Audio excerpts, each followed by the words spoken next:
Coach after. So, Pierre, you started off really well against the zone.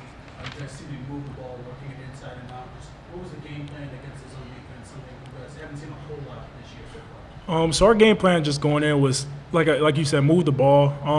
We prepared all week for it. The coaches got us ready. They had us well prepared. To be just moving around. We had different sets called to get the ball into the middle and break the zone down a little bit and drive also as well. And Drake he stepped up a lot for us. Just getting him the ball in the second half. He scored easy layups. Just making the right plays and the right reads like we worked on all week, and we made the right decisions. Just how good does it feel to start off the way you did? I think you made your first 6 shots, 3 for 3 from 3. Just it seemed like you're really able to get into rhythm today. Yeah, for sure.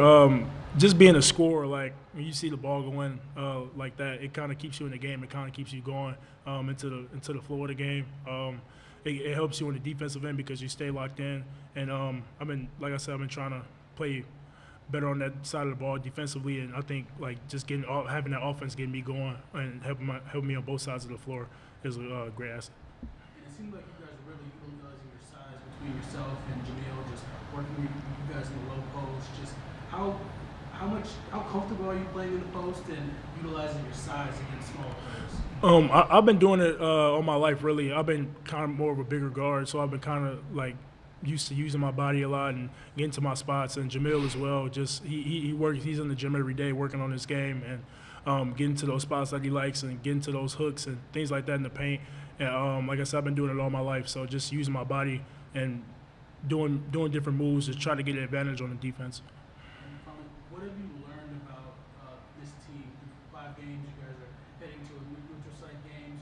You've been able to play at home, but what have you learned about you guys so far? I learned that we're resilient. I think we can respond to a lot of things. Like Coach was saying, we had them to 12 twice in the first half, and we kind of let things go, but we kind of let it go and just we play like a veteran team. I think we have a lot of connection on this team with me, Ja, and the other guys who have come in and produced for us. And like I said, like I think we play collective as a whole, and I think that's going to carry over to Arizona.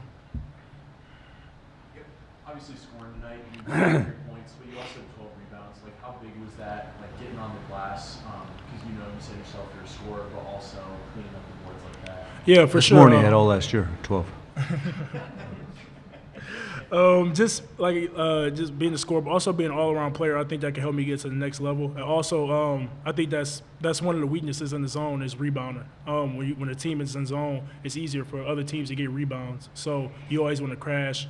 You always want to crash regardless, whether it's in man or zone. But in zone, it's an emphasis on crashing because not everybody is boxing out because they lost guys. So we came in with a game plan to crash the glass hard, and that's what we did. thanks, Pierre. Thank you, man. Question for that. Coach, so second question, just what have you learned about this team through 5 games? Well, I'm still trying to crack. I told the guys after game, I'm still trying to crack the code of we've had some lulls in the first half. Like he said, we had them down 12 and ended up going up 6 at halftime. You go back to, I think it was Austin P. We're up 31-24. We had a 16-point lead against Western Michigan, which they cut to 3. SMU, we were kind of in the same boat. I think it was 7, but that's my problem. But I thought at halftime, we challenged them, and when you play a team our theme going in this game was over and over and over because they're going to play 40 minutes of zone, and if you turn it over, you got to go down, you got to defend. I thought we did a really good job second half of locking down. I don't know if they made their first 3 threes. They haven't shot it well. We know they got shooters, and we were hoping that tonight wasn't the night they got hot. And the way it started, I was like, oh boy, we're a get well card for them. And then we held them 3 for 21, and that was a huge emphasis in the game. I think they ran out of gas on us. I think this was their 3rd game in 5 days. And but I give these guys credit. Yes, I think the attention to detail of what we're trying to prep them to do, they've done a really good job of honing in on that. Now it's just gotta be every possession for us and not wasting possessions. We're doing a better job taking care of the basketball, and we need shots at the rim.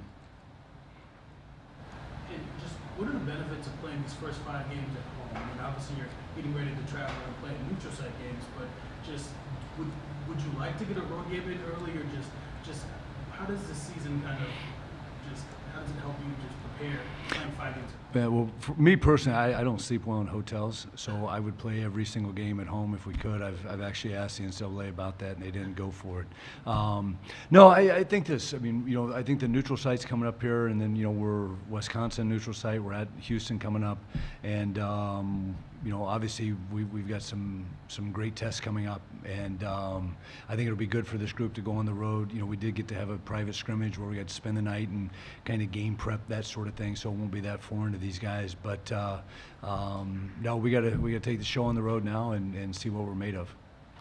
And you mentioned Andre's performance, especially in the second half. Just having someone his size to put in the middle of that zone with his offensive ability, just how much of a weapon can that be for you guys? Well, there's no doubt, and I talked to Andre coming off the floor, and he came in and was not as ready to go as needed to be ready to go. He gave an offensive rebound put back. He got a shot block down there on his first offensive rebound, and I was pretty hard on him. And to his credit, he answered the bell and became a force down there. We have to have that. We've got I think with the ability to shoot the basketball the way we do, that low post is something that we got to be able to play through at times. And to his credit tonight, he did a great job responding to what I had to say to him. What did you see from Evan Haywood today? It seemed like he got in early and played extended minutes for the first time in his career. Seems to be very confident shooting it. Just how has he been progressing up into this point? Well, the one thing I found was he's got a real knack for getting fouled on a three-point shot.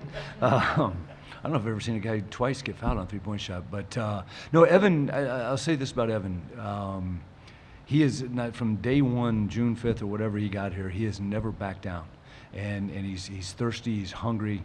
Evan's going to be a heck of a basketball player here at Butler University, and the thing that he does is he can shoot it. But the job he did defensively tonight, he didn't play like a freshman. He had the coverages down. He knew what we were I'm not trying to get technical, but the schemes we wanted on certain guys, and he followed through. I was very, very happy to see him get the minutes he got tonight and just get a little bit more acclimated, because we need him. The zone they play is in your typical 2-3, 1-2-2. How do you Pierre talked about the game prep you guys did this weekend against. Like, how do you go about attacking something that's not like your prototypical? I'll be honest, I'm glad we had a week to prepare for it. It's hard because they don't do the same coverage every time down the floor. And I told Patrick Knight when Patrick came out, I said, look, I don't know how many points you got, I don't know how many rebounds you got, I don't know how many assists you got, but you played a heck of a game because he really cut through the zone. Last night I was going through the Rutgers game again, and I got watching number 0 for Rutgers, and I'm like, wait a minute. He played that zone for 2 years, and he made some cuts, and his reads were really good. So we showed a few of our guys just him moving against it. But no, our guys I thought did a much better job second half of moving the ball, which then allowed us to attack more and get inside the zone. But it is unique. There's no question about that. One more. Coach, you outscored them 41-8 in the second half. Was that like game planning, or was that just the missing shots? Was it Coaching. No.